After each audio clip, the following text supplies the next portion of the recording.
Go. Ladies and gentlemen, welcome back to the Electric Vibe. I'm your co-host, Kurt Hoffman, and to my left, I'm J. David Silva, the Electric Man. Jay, who do we have today? Our guest today on the Electric Vibe podcast is, to us, a true modern-day Renaissance man. From being a musician, a songwriter, an engineer, a producer, to being a businessman and an entrepreneur, Michael Koppelman has seriously done it all, and I think that we're probably going to talk about it all. Please welcome to the Electric Vibe, Michael Koppelman. Michael, how you doing, man? Great, Kurt. How are you? Nice to see you. Nice to see you again. So, geez, it's end of June, early July. We had the pleasure of having dinner with yours truly here today, along with Paisley Park alum Tom Garneau. Tom's going to come on at some point. He sends his best, by the way. We chatted with him earlier today, and we'll have Tom on at another point. We'll see if he could have stopped on today's thing just to give a quick hi, but he's busy guy. Good for him. And yes, he's a wonderful man. I talk to him often. Hey, do you want me in this sideways mode? Oh yeah. Yeah, man. That's what we're talking about. And we can see some of the gear behind you too. Cool. Yeah, some of my is my weed visible? Hopefully not. Like, oh, you can have that visible. We don't give a shit. Scan for like various, vices and entertainment objects. I've got my bourbon right here, man. My McKenna 10. So G&T. What gin are we drinking? This is just Bombay Dry, the non-sapphire, which is my favorite like economy gin. That's fine. Yeah, listen, Broker's gin is good too if you like an economy gin. I don't know how much it is over there, or if you even get it, but Broker's is another good one. Brokers. Mm-hmm. I'll look for that. Oh yeah. You know a little bit about everything, Michael. I mean, you've been a brewmaster, astrophysicist. You got your degree in astrophysics over at University of Minnesota. You were a Berklee grad of music in class of '88 in sound engineering. I mean, what haven't you done yet that you want to do? Well, many things. I can tell. Yeah. Thinking about lately is fly, fly airplanes. Oh, cool. I'm fascinated by like accident videos about airplanes. Like there's TV shows about airplane accidents, and there's many YouTube videos where people analyze it and what went wrong, what were they thinking, and I love shit like that. I'd love to fly a plane. Maybe I'm too old. Maybe I'm not. I don't know. We'll see. Yeah, you're never too. Listen, never too old. You're never too old. No, as long as your eyesight is good, because and you are particularly fond of math. So I can tell you, my brother Jeremy got into a certain class of learning to fly single engine airplanes, but in order to do the jet engines, 737, 747s, that requires a degree of math, which I think you sounds like you possess. Which I would never do. If I can fly a Cessna, that's a big win for me in terms of my aspirations. Yeah. Do you fly? Me? Not me. Oh my God. No. Maybe if I borrowed some of your weed gummies, I might be able to fly without leaving the earth. But yeah, no, I'm sure you could. Indica, sativa, whatever, man. Yeah, and you can curse on the show, by the way. I embrace the F word as much as anybody. So please feel free to drop an F bomb or two. I don't think I could not. I knew that. So yeah, we that supper club, by the way, just as a random note, that was amazing food. Really good. Mr. Paul's super good, yeah. It was really good. And I don't know the Edina area at all, but I would like to get to. We're going to be back next year. Jay and I, the Electric Vibe, we are going to be back for a celebration because they've got it at the earlier time frame this year. They just announced a couple of days ago that's going to be from the 5th to the 9th. So we will be in town again. That's your beat, man. You got to cover it, Yeah, man.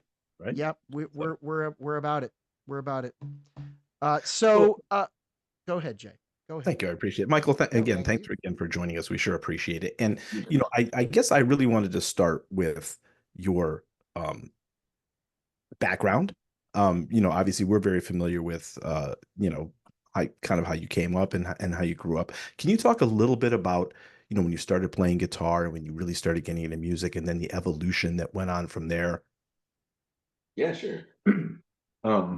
Yeah, I consider myself to have been a shy kid. Like I was not the life of the party by any means. I was not at the popular table. Like, if you think back to being kids, so music became, something that, I don't know, worked for me. Like I remember the first time I did it was like a talent show, and I wrote a song, a very, very simple song. I think I was in seventh grade.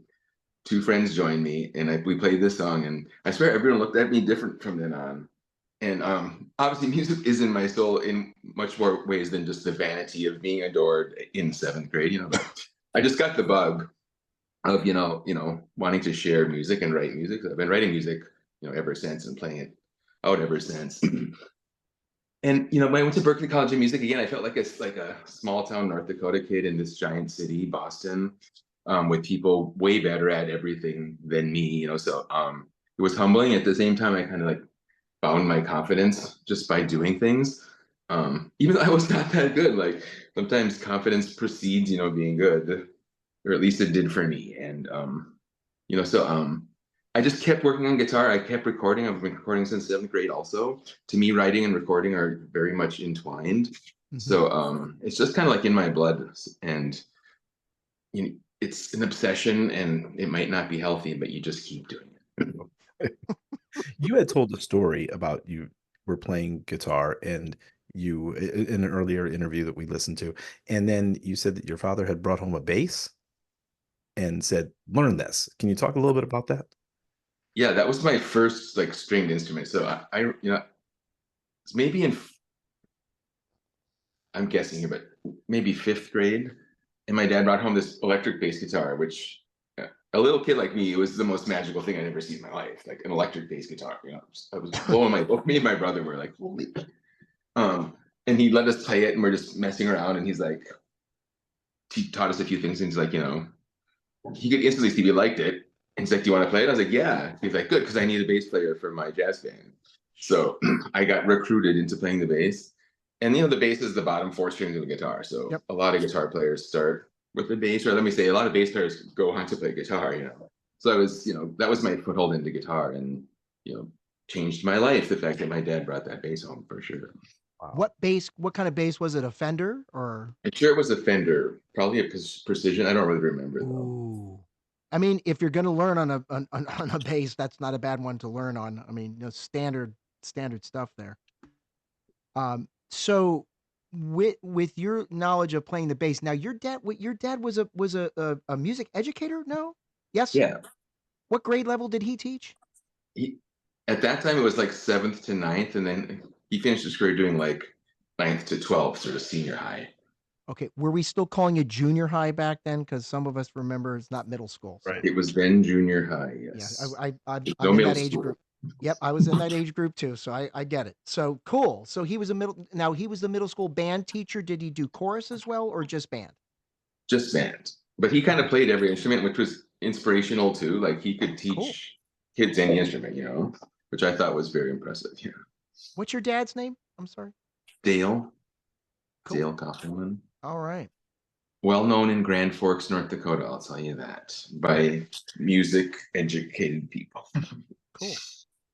How long was he? I mean, is he still with us? Yeah. He's Wow. 85 years old. And Oh, great. Wow. Now, how long did he teach for? I guess when did he retire? he retired, I think, around 2000. He taught for like 30 some, 35 years. So Okay. we started in a very small town in North Dakota, and then we moved to the big city of Grand Forks, and that's where he spent most of his career. And my mom was a librarian and a music minor, which she likes to point out when this conversation comes up. Like, it wasn't just your dad, I also have some genes in there. So what did she play? What did she do? Sing or she play or? She sang and she played flute at the time, and um was musical, I say her whole life. So, we had family bands and crap like that, and family plays and stuff like that. We were sort of art and music theater nerds. I was definitely on the theater nerd table in senior high school, so Cool. Did you perform in any musicals when you were in high school? I did. I was Deadeye Dick and Gilbert and Sullivan's, what was that? Pinafore. Pinafore, HMS Pinafore? Cool.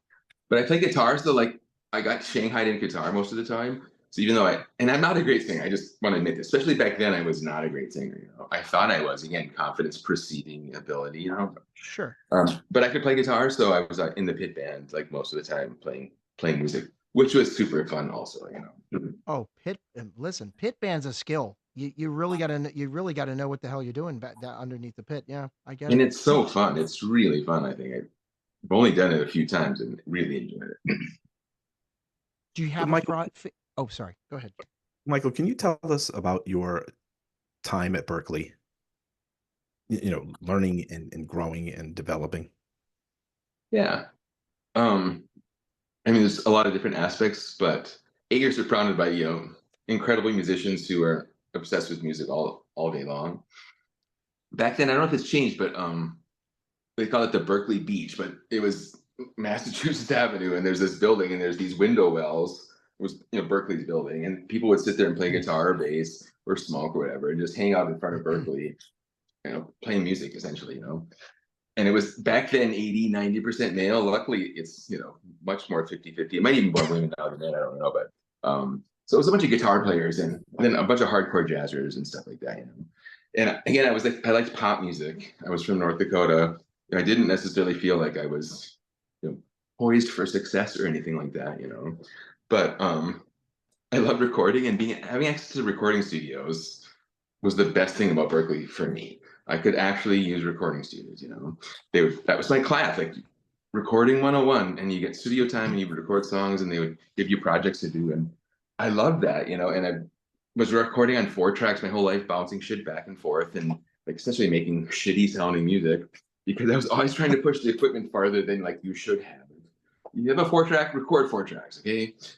Don't do 16 like I would try to do, like most of us try to do, because we're just not content. Anyhow. It's like ping pong to death. Yeah, got it. Exactly. So, Cool. just being able to experiment like that, and to fail, like I failed miserably. Like none of the things I did back then, which I thought were great, are great. But failure is a good thing. Like going back to airplanes Failure. crashing. Learning from failure is the best teacher we have. So You got Berklee it. let me fail a lot, and they make you be proficient at an instrument, so you take lessons the whole time. And that ethos of just like, doesn't matter how good you are, you can be better and you should learn from others. Like, Yeah. I think we sort of lose that. We start to think, no, I got this. I'm good at this. So I like that. And I found my confidence there again, like I was saying. I kind of entered this North Dakota again. I sort of left. Someone was like, fuck this. I can do this. I'm going to go do this. I worked with Prince probably 14 months, 18 months later, something like that. So. That's crazy to think of. I actually want to talk about the first group one of the first groups you recorded, Enough's Enough, which you got your first gig at a recording studio outside of Milwaukee, correct? Yep. Royal Recorders, Lake Geneva, Wisconsin. Wow. And I saw them recently open up for, of all people, Glenn Hughes, bass player, singer. And yeah, I'll tell you off the air how that was, but there were backing tracks involved. Let me put it that way. I'm amazed they're still playing it. Good for them. I mean, no, the show wasn't bad. Actually, they have a Beatles cover album they just put out not too long ago, and they did a track off that. That was pretty. I think Magical Mystery Tour might have been the song. It was pretty decent. The band itself was pretty decent. It just using backing tracks for the vocals to double. He was singing live, but he was using backing tracks for his vocals. Just like, you're in a theater of 500-700 people. You don't need. I didn't think he needed it, but anyway, that. But they actually write good songs. Enough's Enough. They had, they were big fans of the Beatles. They're like a trashy '90s rock band, a glam rock type, a pre-Nirvana sort of glam rock band. But no, they wrote some good songs. But anyway, do you have specific questions, or you just about that? Or? No. I just the recording process with them. Did you get to talk about their love of the Beatles and all that? Absolutely. I joined Royal Recorders as the very bottom rung of the ladder, just like I did at Paisley Park. So with Enough's Enough, I was an assistant engineer. I was just helping, and I was fairly terrible at it because I got along with the band really good. And they, I don't think they did coke. This was a long time ago. They were coke people, and I just got along with him, and I was not a huge Coke person or something like that, but I just got along with him. So I was like more facilitating the social side of their experience at the studio than like the technical side. I'm putting it very generously like that. I was a fuck up, is the better way to put it. But so I hang out with all the time. Yeah, and we talked about all sorts of, and like Donnie, this lead singer of Not Enough. I still tell people this today. I'm like, you don't just sing. Like this is Donnie talking from Not Enough. You don't just sing. You sound like you. I don't want to hear you. Like you're a character. You're acting. You're like being someone. Like sing. You know. And so many people just like sing. Like I sing. This is always saying. It's like no. Or Sia has that record called "This Is Acting." I don't know what she meant. I interpret it like this is fucking acting. Music is acting, and that's a wonderful thing. It's an awesome Performance. thing. It doesn't trivialize it. It's fucking cool. You got to have some personality in it and perform it. You know, whether I'm singing opera or Led Zeppelin, you know, you've got to put your own personality into it. You can't just be a mimic. You know, Exactly. you've got to have personality behind it. Otherwise, it's just good mimicry. And you can't yet just do good mimicry or it will feel wrong and it will be wrong. You have to be vulnerably on the edge of yourself, and that's what the audience wants, and that's what we admire. So you see great singers, and they're obviously just, you know, they're someone else. That's what we love about them. They're taking us someplace else. Mm-hmm. Oh, totally agree. You mentioned confidence a few times, and you have a wonderful story about how you ended up at Paisley Park, and you know the way you went about it. Can you talk a little bit about that? Yeah, I mean, I'm not sure exactly which aspect you're referring to, but yeah, I had friends who lived in Minneapolis. So I came to Minneapolis a lot, and Paisley Park was sort of new. I guess this would have been 88, 89. I guess pretty damn new. Paisley Park was very new, I guess. I don't remember exactly when. Anyway, I asked it. I called up, literally called them and asked for a tour, and they said, "Sure, come on out," which I just thought was weird, and it's maybe not weird. It's maybe totally normal, but they gave me a tour, and I was working on the exact same equipment there as I was at Royal Recorders. Even though at Royal Recorders, I was still sort of like nobody. You know, I was not. I worked on the gear, you know. And so at Paisley Park, I was familiar with everything, and the studio manager and I got along. And he was obviously looking to hire somebody, so it was really good timing that I just kind of like cold called him. But then back at Royal Recorders, it was a volatile place. I don't even remember what happened, but for some reason I got into like a fight with one of the bosses, which is not my personality at all. Like I'm not like a person who gets into fight, not a physical fight, but we like this yelling match where he was, I don't know, he insulted me gravely, apparently, to the 20-year-old me, you know, and I quit and threw my keys at him, you know, gently. I wasn't trying to hurt him. And I went home, and my machine's blinking, my answering machine, and I turned on a message like, "Hey, it's Paisley Park, you know, do you want a job? We have a job for you. Come to Paisley Park." So just, you know, just laughed out loud. I was like, what the, like the irony of all of this just all coming together like this. So then Royal Recorders called back, like, "I'm sorry, please come back. I was being a dick, please come back." I was like, "Okay, but I need the weekend off." I was like, "All right." So I go to Minneapolis. I basically worked for the weekend at Paisley Park. They sort of like try me out. And then, you know, I never went back to Recorders. I mean, but you had the guts just to call Paisley Park and find their number. Now we're talking pre-internet, I can look up a number and just Google the goddamn number for Paisley Park. How the fuck did you get? How did that? I mean, was it in the yellow pages? I have no fucking idea. Yeah, how the fuck did you get the number for? I mean, we take for granted today. You know, kids don't even know, born of a certain decade. Your internet rectangle, formerly known as the smartphone, because nobody in this generation calls each other. They text, they don't call. Phone's the wrong word. Yeah, absolutely. Internet rectangles. Friend of mine, that's what they call it. So, but you call them out of the blue like that. Not out of the blue. You had an intent and a purpose. You just said, fuck it, I'm gonna go for it. No, and in the back of my mind, I was obviously fishing around. In the back of his mind, he was. So it was just this perfect, you know, mix. If I just wanted to meet Prince, it would have been a whole different thing. You know, I didn't give a shit about Prince in terms of why I was at Music Park. I wanted to see the SSL. You know, like obviously I liked Prince, but it's just that was not why I was there by any means. You know. And so, Michael, what was the first project you worked on when you got to Paisley? I worked on a bunch of shitty little projects in Studio C, just like, things no one's ever heard of, things that I don't even remember, where I was assisting an engineer, and for days or weeks at a time on the same project, like super long hours, super weird projects, like movie soundtracks and foreign records and just like all sorts of just strange, rock bands and this and that, and different producers come. So it was like our smallest studio at Paisley. It was a perfectly good studio, and it's well, I won't get into where it's at Paisley Park, but and then eventually started doing stuff in some of the other rooms as an assistant. Like I did a reggae band, did some Christian music. So like at the time they were booking tons of stuff in there. Yeah, you So worked with the Christian group. We worked with was the composer Marty Haugen, if memory serves. Yeah, gee, I know him because I've had a cantor in Catholic churches, to make a little bit of this as a tenor, at the cantoring. He's very well. He's actually not Catholic himself. He's actually Episcopal. But a good buddy of mine, Bob Halligan, has worked with him in a bunch of workshops. But he's quite well known. Did you have to help assist with the microphones? Because I think it was a choir that was singing. Is that correct? Do you have to do mic setup for that? well, I mean, in general, yes, that was in my job description. As I recall, we were mixing that, but maybe not. I really don't remember. Okay. I was a Catholic at the time, so I was like, dude, like you write the only good music in the Catholic Church, That part. Yeah. That part. And I was like, so you're Catholic, obviously. He's like, no, of course not. It's like Catholic Church is evil, but they have money, so therefore you write for the Catholic Church, which I thought was shrewd and brilliant. I agree, the Catholic Church is evil. No offense, but it's evil.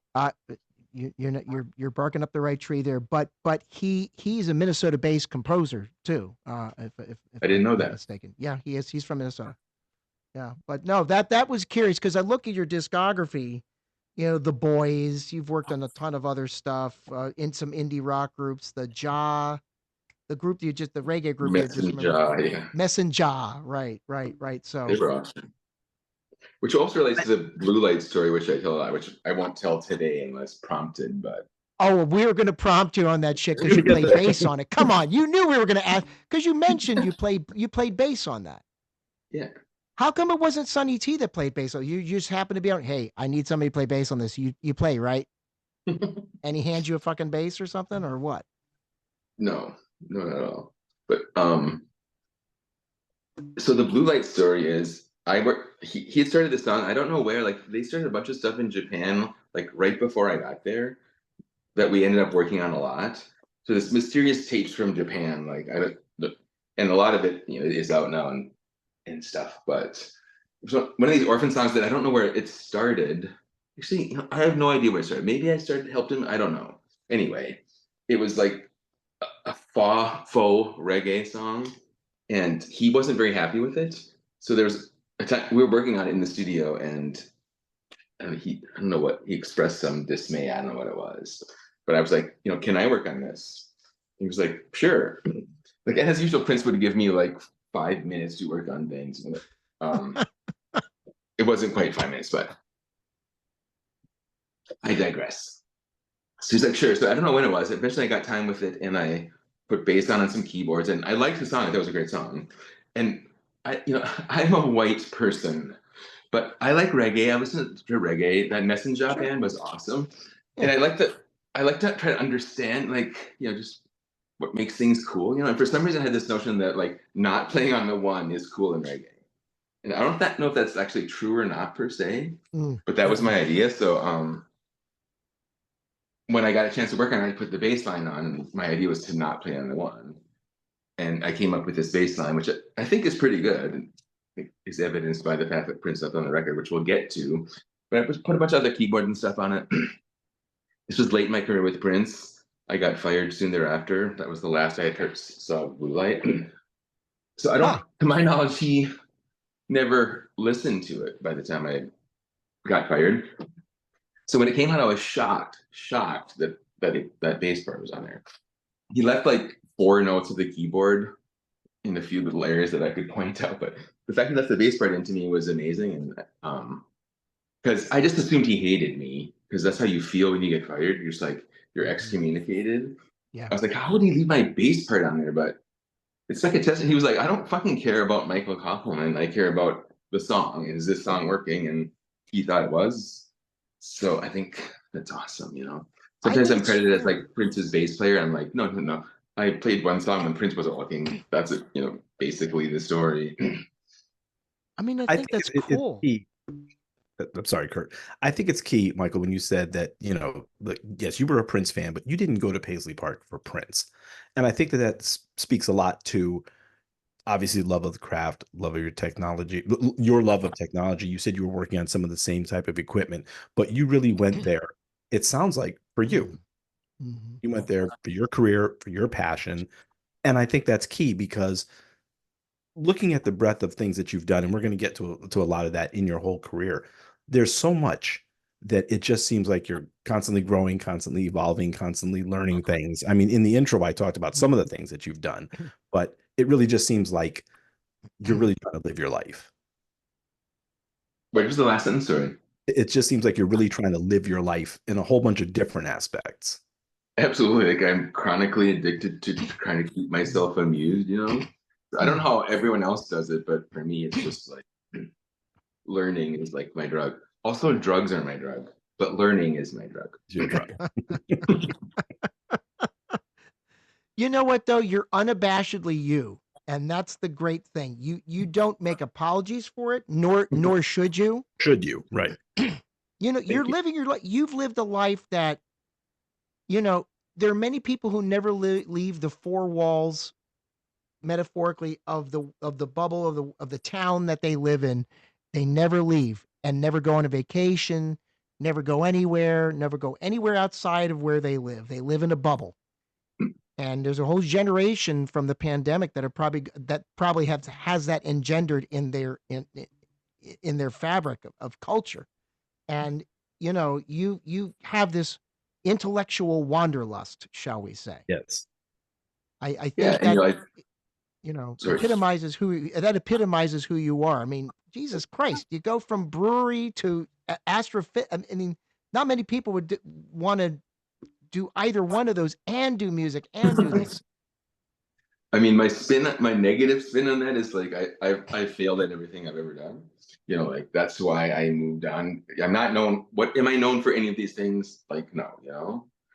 It's intellectual curiosity, and that's my reward. And I'm not trying to achieve global fame necessarily. I'm saying, but the downside is like I envy people who are like good at one fucking thing. They do one thing their whole life. I'm like, I can't do that. I admire people who can. Like Prince, one fucking thing.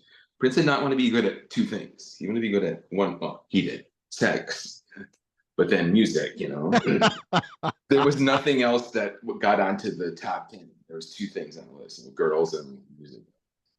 Michael, I like a lot of things. with that mentality and that drive and spirit that you have, did that come into conflict when you were working with Prince at Paisley Park, or was it just basically his way and that was it? I wouldn't say it came into conflict directly. No, like I was very much my obsession was music and doing what I was sort of doing for Prince. I'm kind of like, you know, an independent spirit, whatever you want to call it. So like, you know, as Prince and I got closer, I'd say it got more volatile. Like I am going to say what I think, and I did, but by no means did I say everything that I thought to Prince. I barely did. Mm-hmm. But you know, we had conversations that were pretty frank, and I wasn't a pushover, and I kind of wish maybe I should have been. I should have been like, no, fucking join Prince's team. Like, see what happens if you just like lean into Prince's team. Like, what the fuck, dude? Like, lean into Prince's fucking team. Like, it seems like a good idea in a sense. You know what I'm saying? But I was not of that mindset. You know. Yeah, but there has to be, because many of the people that we've talked to, that we've seen interviews with, musicians wise, were not yes people necessarily. A lot of people, you know, the females that he worked with were definitely alpha. They were not beta. I mean, there might have been a few exceptions along the way, but Sheila E ain't no pushover.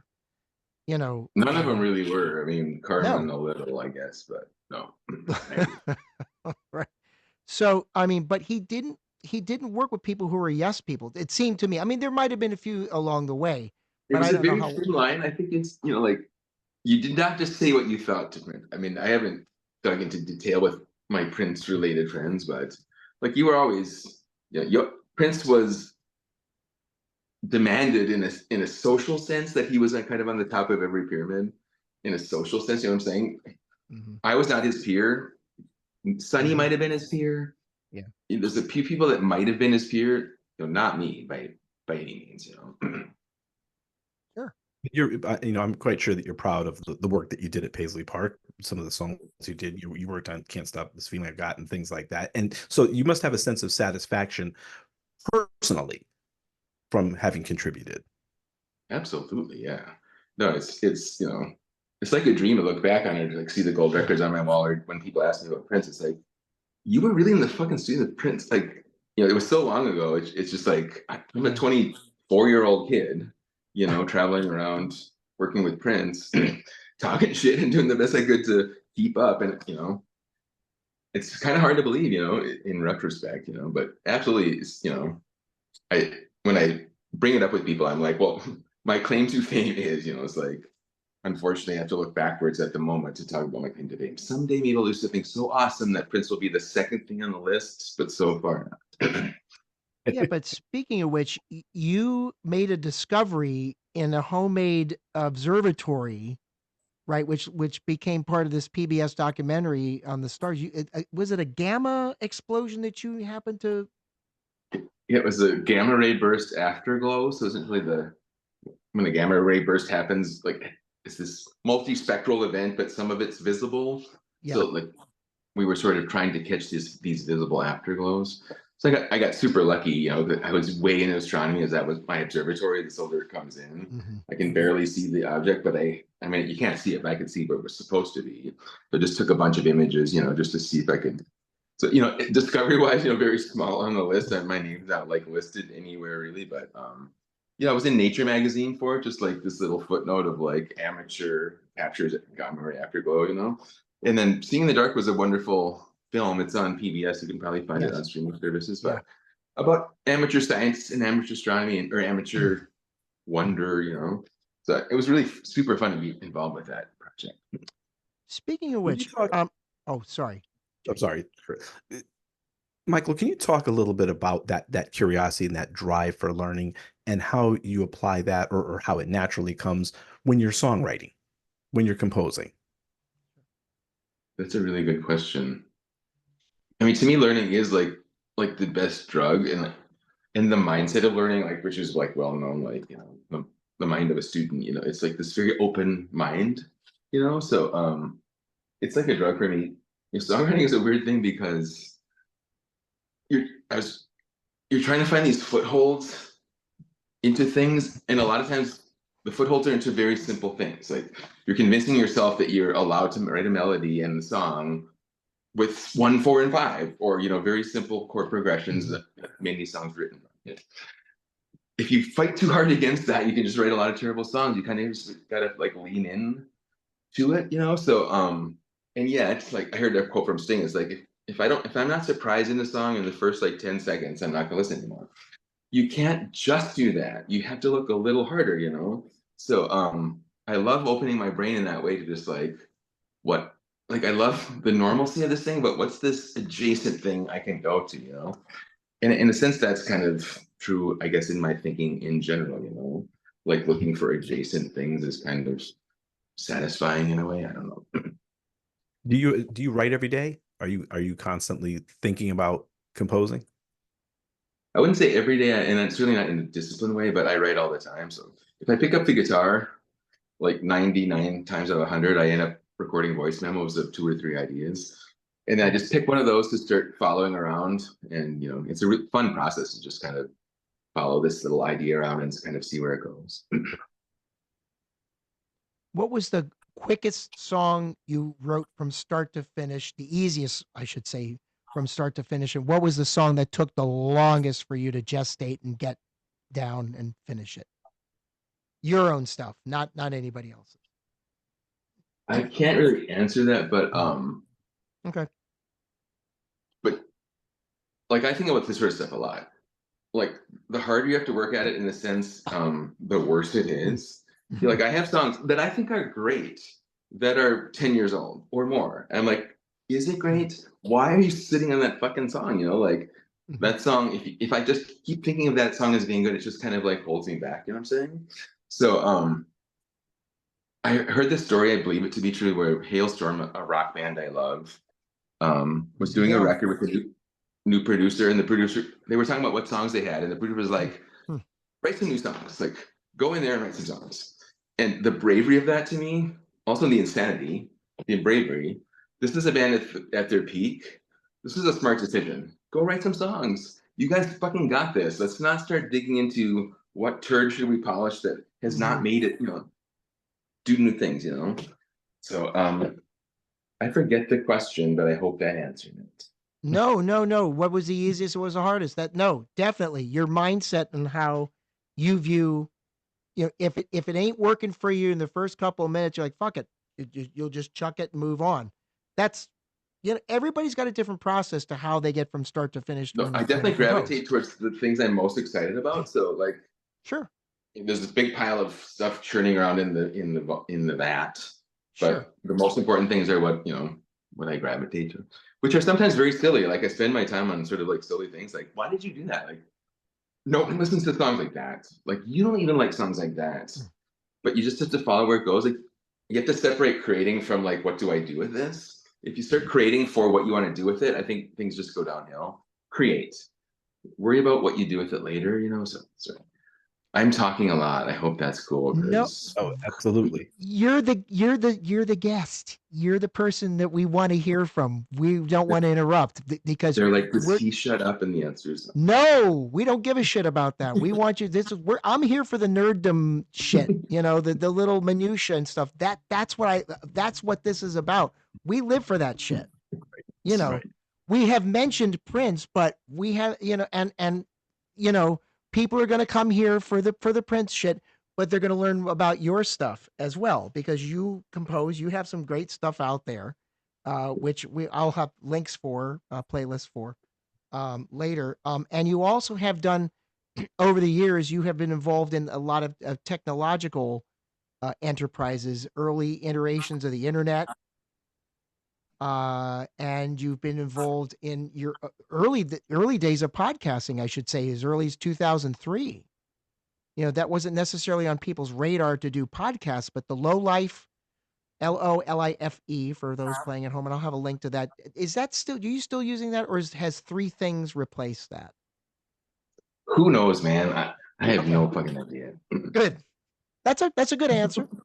Hey, you know, but you have been involved in technology in terms of the internet and how things are formed. Can you talk a little bit about that part of your career? Because you've been involved. Yeah. Yeah, I'm old, but so the internet was not really a thing. Yeah. So this is like while I'm at Paisley Park, the internet's not a thing yet. It No. is at universities and shit, you know, but like people don't know about the internet yet. Mhm.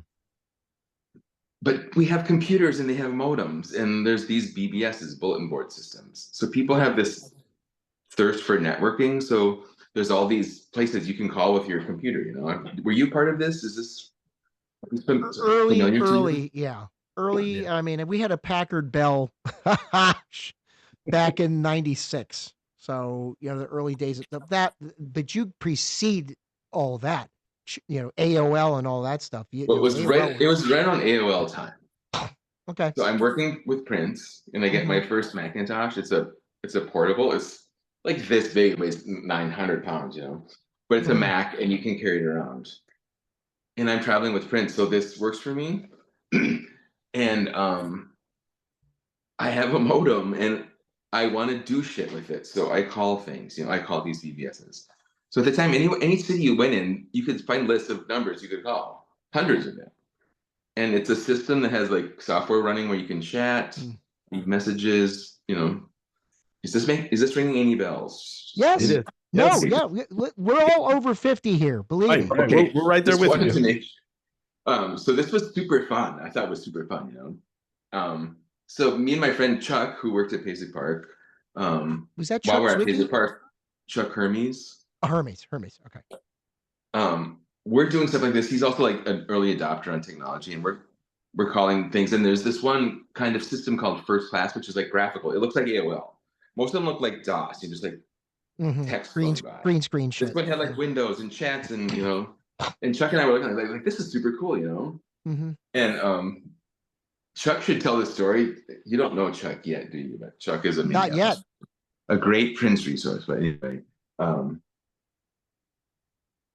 Chuck, in some senses, given the task by Prince to investigate an online presence. Again, this is sort of pre-internet. We're not talking about a website, So Chuck starts playing around with like a first class BBS for Prince. Like, wasn't there a thing called the Dawn eventually, which I think was on the web? Yes.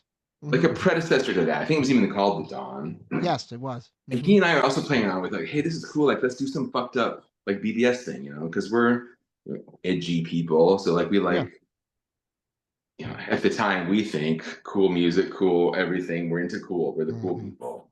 Right. So let's do cool people BBS, not one of these fucking text scrolling by things. So Chuck and I are working on this idea. He's also kind of working on it for Prince. Sort of. Again, don't quote me on this. It's very blurry for me. But at some point, Prince sees our thing, which was called Bitstream Underground. Chuck might even show it to him. I don't remember. Like again, it was all asterisks galore. But Prince sees it and he's like, "Oh, that's your thing?" Chuck's like, "Yeah." Fired that day or the next day. Like Prince thought this as some betrayal.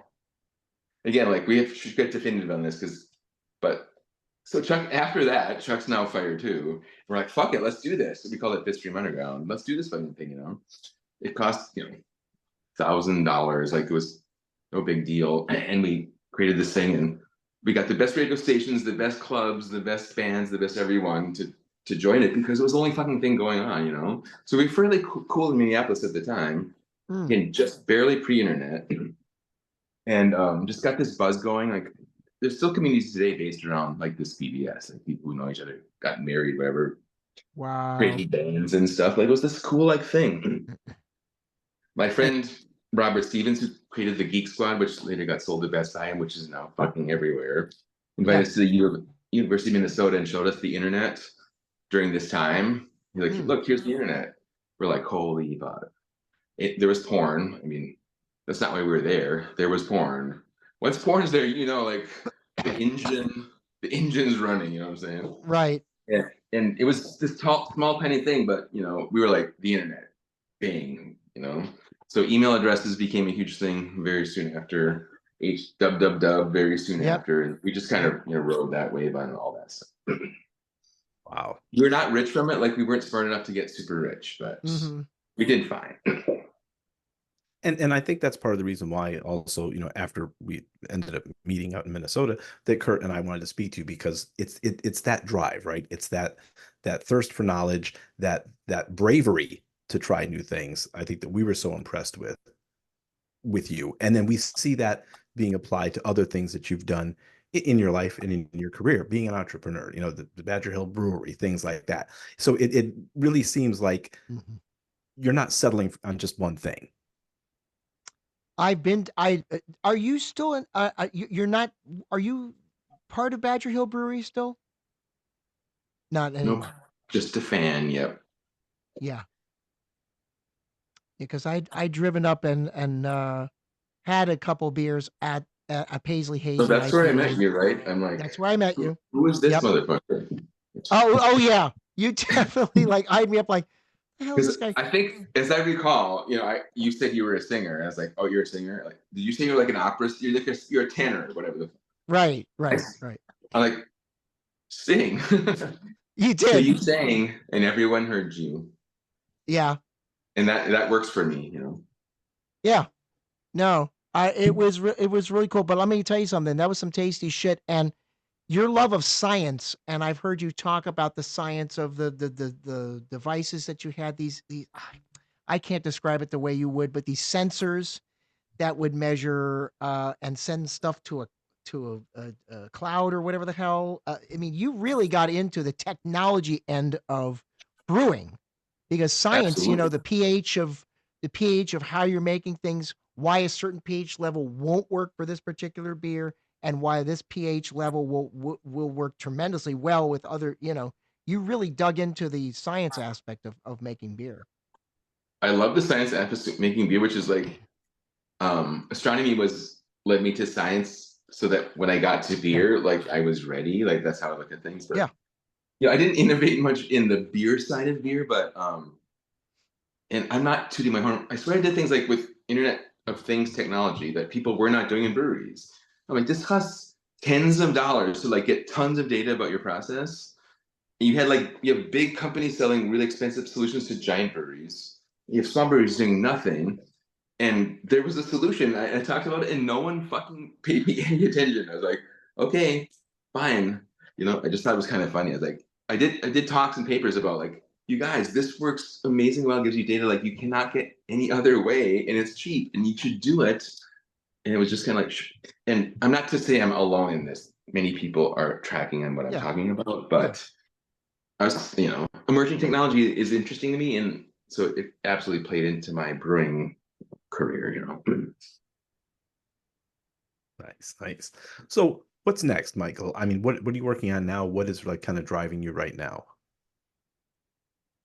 Well, the brewing industry was like 10 years or so where I was very busy. I mean, I lost a ton of weight. I was stressed out. It was financially difficult. It was physically difficult. Like I worked my ass off, which I enjoyed. Like there's many upsides, but it was.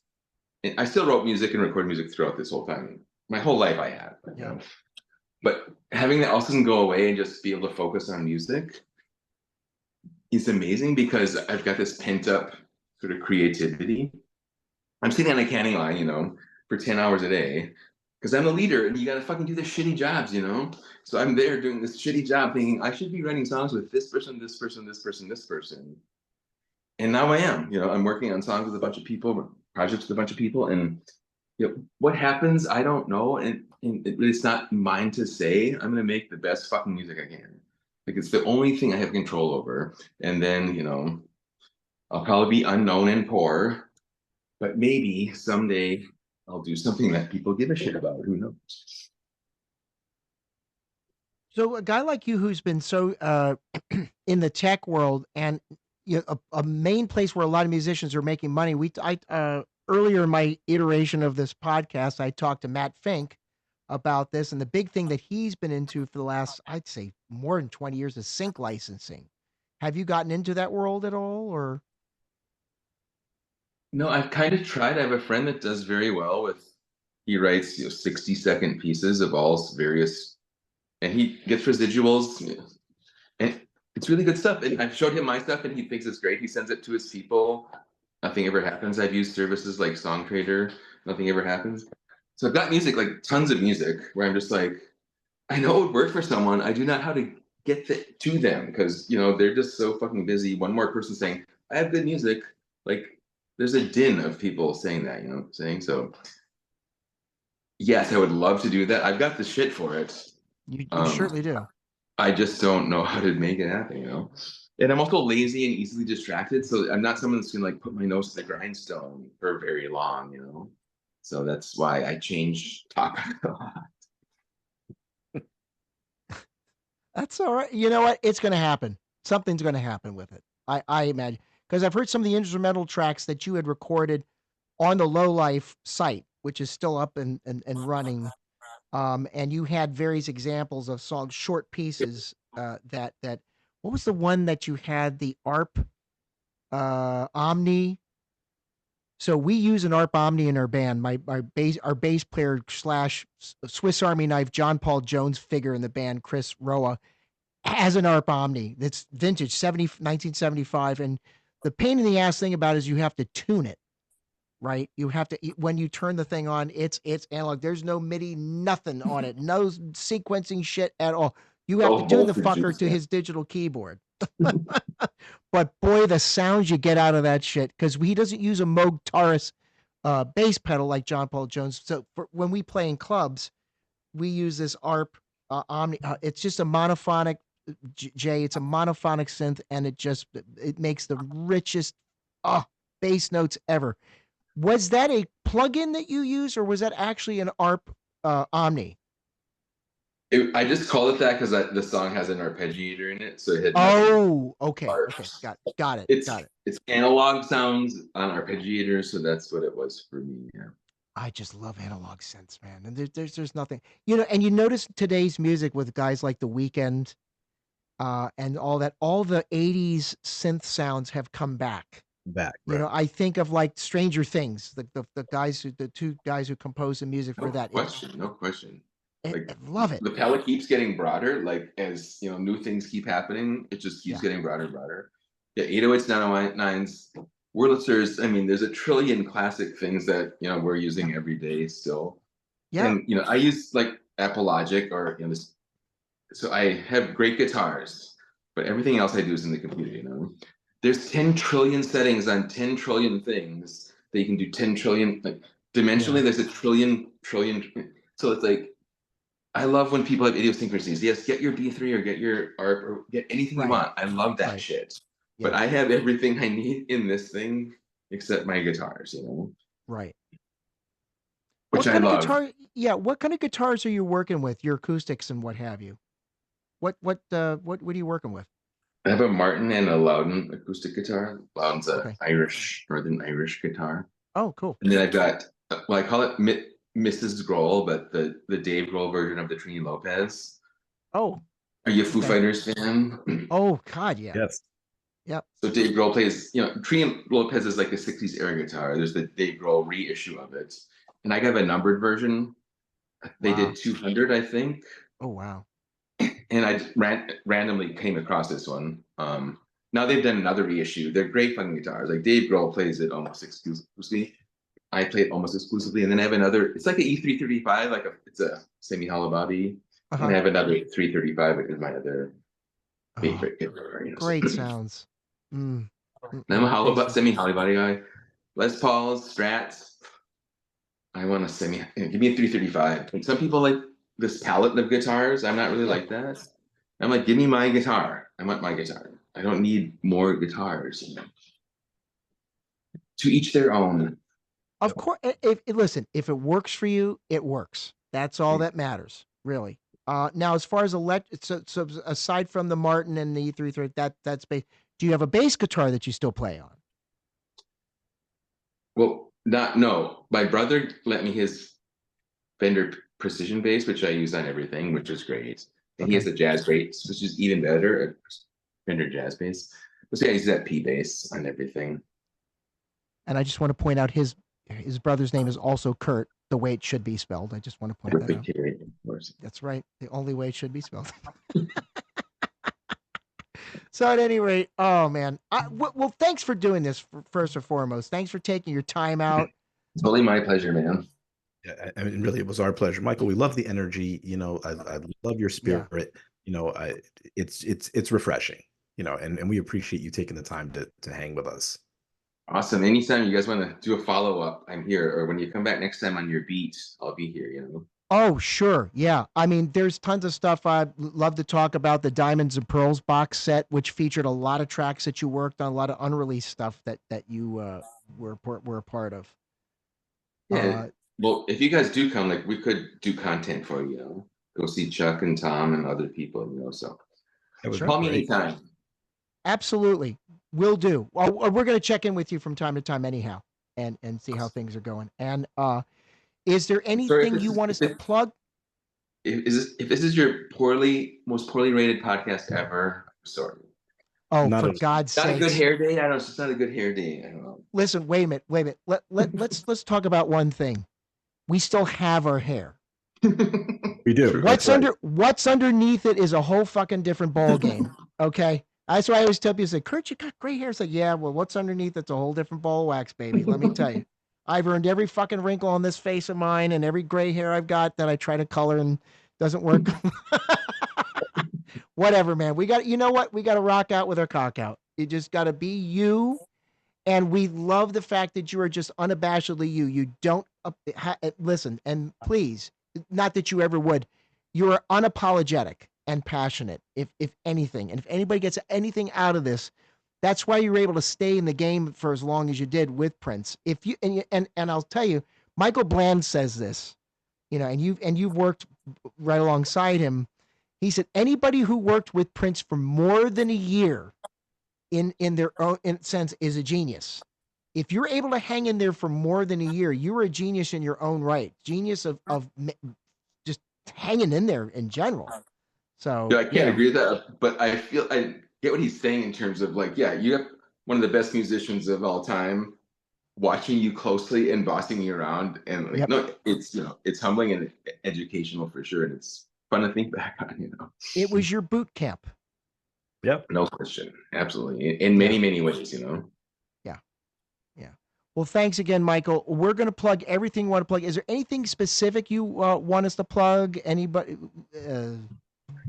I'll send you some links. I got some new music I've worked on with other artists that I would love people to hear. So I'll please send you some links, and that'd be awesome. We'll put those up there. And can I say one more thing before we close? Please. You guys know Ingrid Chavez? Yes. You know of Ingrid Chavez, right? Of course. Hippie Blood, May 17th, 1992. I came right out before my 22nd birthday. Yes. I might have done this rant for you in person, but I'm going to do this rant again.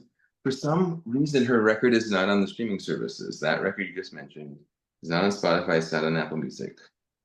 Please prove me wrong. I've talked to Paisley Park about this. I've talked to Sony, who's somehow related. I don't know how. I've talked to Ingrid about it. No one knows why this record is not on the streaming services. Her face is on the cover of Graffiti Bridge. She's in the movie Graffiti Bridge. She is part of the Prince family as much as anyone there is out there. Yeah. Regardless of Prince and her relationship, which I can't comment on. Yeah. Like, there's no reason that she should not be part of what we're celebrating when we celebrate Prince. Plus, her record is fucking great, and she's not done making music. She's a brilliant musician, She is. So I just want Prince fans around the world, and this is a fantasy I'm having, just to demand this fucking record be released so we can all enjoy it. Why? What is happening?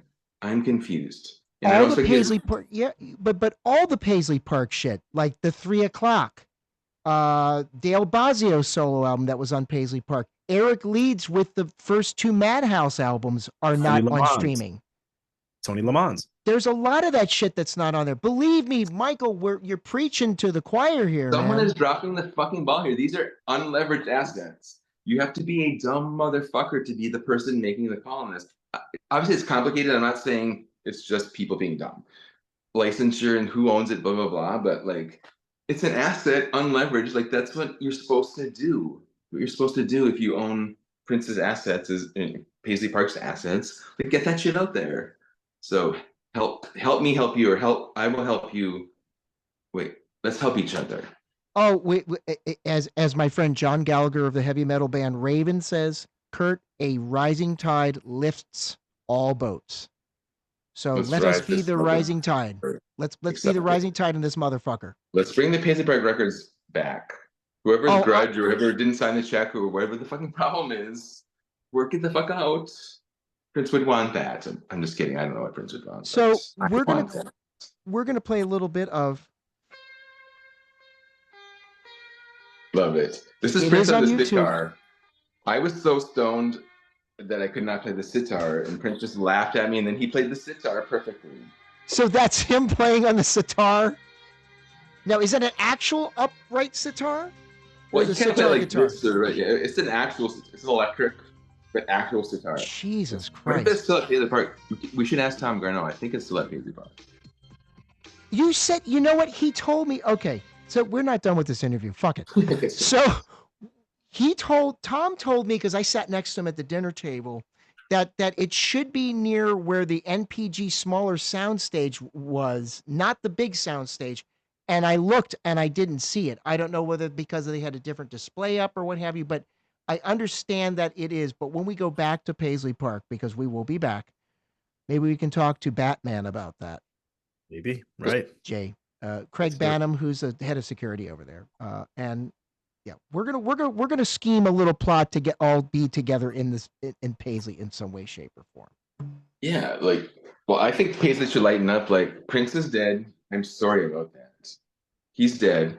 now his fans and stuff get to like start telling this story, if you know what I'm saying, you know? They don't have to act like Prince. Prince is dead. Be friendly. Let Sheila E. in. Make this a family. Celebrate all of this shit. And don't think that being standoffish is your thing. It was Prince's thing. It's not your thing. Let's move on from that, you know? Sure. You know what? If Sheila, and I'm going to say this, I don't know. I don't know how I felt when she did the whole, but you know what?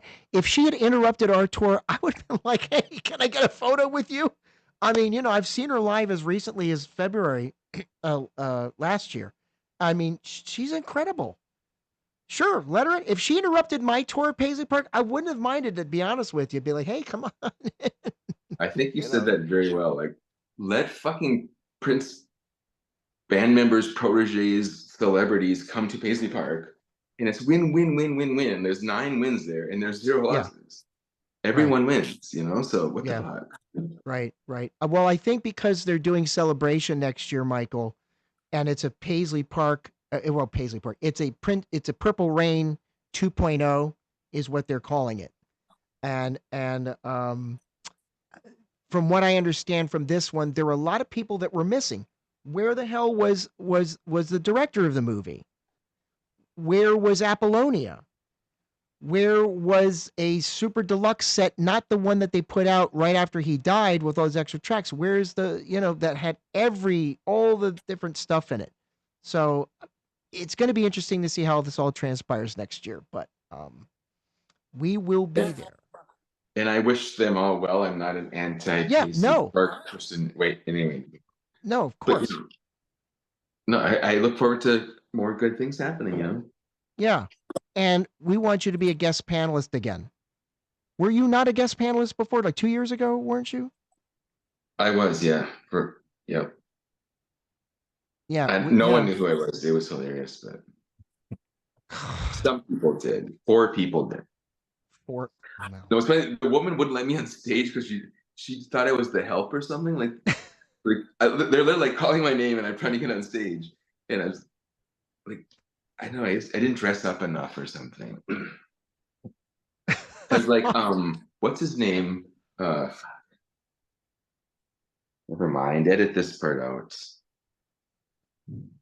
Morris Hayes Yeah. looks like a fucking rock star, and he's like talking on stage. He's like dress the part, and Prince bought him a fucking house and all this shit. I'm like, listen to Morris Hayes. That's the best advice I can give.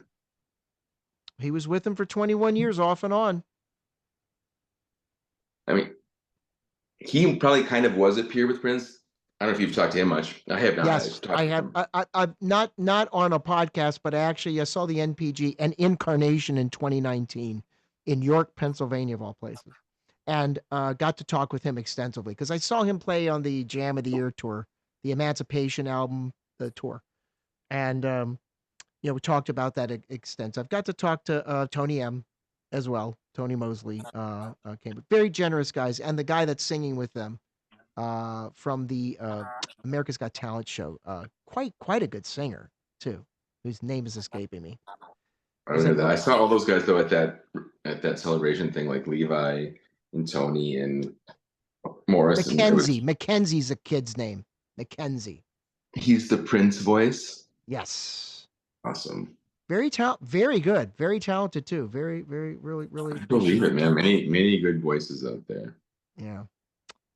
Thank you for sharing all that other stuff. Just when I thought we were going to wrap up. No, thank you. Namaste, baby. Namaste. Super fun.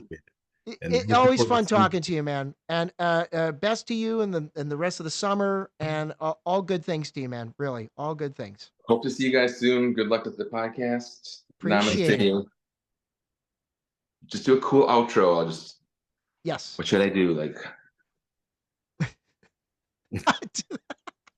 he's got it. I cropped that because I thought it would be arty. So what can I tell you? I was fucking around with my background shit.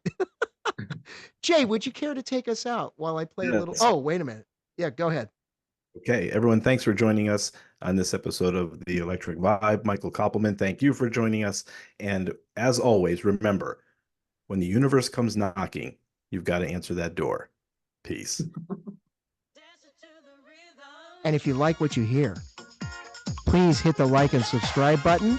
Hit hit the notification button so you'll get the rest of our episodes, what's coming up, what have you. And just to take us out, this was a song that you co-wrote with Prince for Louie Louie. Let's get some royalties from this. Yes, please. Someone should cover this. All right. Thanks a lot, people. Have a good one. Take care. Bye-bye.